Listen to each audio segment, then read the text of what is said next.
राजनीति विज्ञान कक्षा द्वारा इसका पहला चैप्टर संविधान सभा के बारे में, यानी कि संविधान सभा का निर्माण कैसे होता है, इसकी पहली और अंतिम बैठक कब होती है और संविधान सभा में किन तथ्यों के आधार पर संविधान सभा का निर्माण होता है। तो शुरुआत करते हैं संविधान सभा।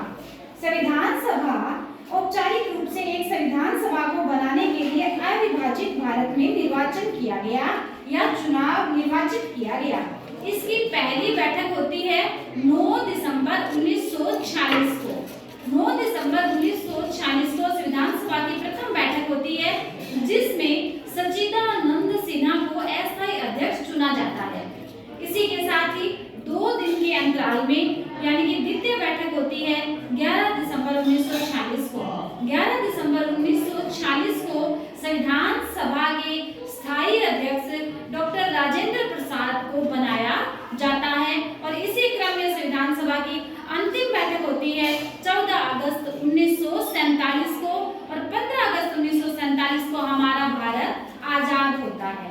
तो संविधान सभा के जो सदस्य हैं वो 1935 में स्थापित प्रांतीय विधानसभाओं के सदस्यों द्वारा अप्रत्यक्ष विधि से चुनाव किया गया, यानी कि संविधान सभा के जो सदस्य हैं उनको चुनने के लिए अपने 1935 में जो प्रांतीय विधानसभाओं का गठन किया गया था उसके आधार पर सदस्यों को अप्रत्यक्ष विधि के द्वारा, कौन सी विधि के द्वारा बेटा, अप्रत्यक्ष विधि के द्वारा चुना गया।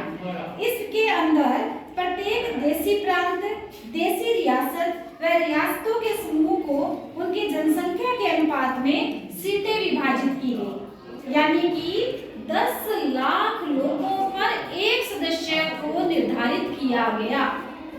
परिणाम स्वरूप ब्रिटिश सरकार के जो प्रत्यक्ष शासन के वो प्रांत थे जहां पर ब्रिटिश सरकार का बोलबाला था, ऐसे प्रांतों से 292 सदस्य चुने थे और देशी रियासत जहां पे हमारे राजा महाराजाओं का शासन था वहां से 93 सीटें निर्धारित की गई, आवंटित की गई। ब्रिटिश प्रांत जो थे उनसे 292 और देशी रियासत से 93 सदस्य आवंटित किए गए। प्रत्येक प्रांत की सीटों में 3 प्रमुख समुदाय, मैंने विशेष रूप से स्टार लगा के लिखा है, थोड़ा गौर करके देखना कि 3 प्रकार के समुदायों को इसमें स्थान दिया गया। पहला मुसलमान, दूसरा सिख और तीसरे में सामान्य, यानी कि समस्त कैटेगरी को एक में कंबाइन किया गया, मुसलमान, सिख और तीसरा सामान्य। इस आधार पर जनसंख्या के अनुपात से बांट दिया गया। प्रांतीय विधानसभाओं में प्रत्येक समुदाय के सदस्यों ने अपने प्रतिनिधियों को चुना। इसके लिए जो विधि अपनाई गई वो अपनाई गई समानुपातिक प्रतिनिधित्व की एकल संक्रमणीय मत पद्धति का प्रयोग किया गया। कौन सी पद्धति? समानुपातिक प्रतिनिधित्व की एकल संक्रमणीय मत पद्धति का प्रयोग किया गया। इस प्रकार हमारी संविधान सभा का निर्माण होता है। एक बार मैं पुनः आपको बताती हूँ कि संविधान सभा की पहली बैठक 9 दिसंबर 1946 को होती है, जिसमें अस्थायी अध्यक्ष सच्चिदानंद सिन्हा को बनाया जाता है।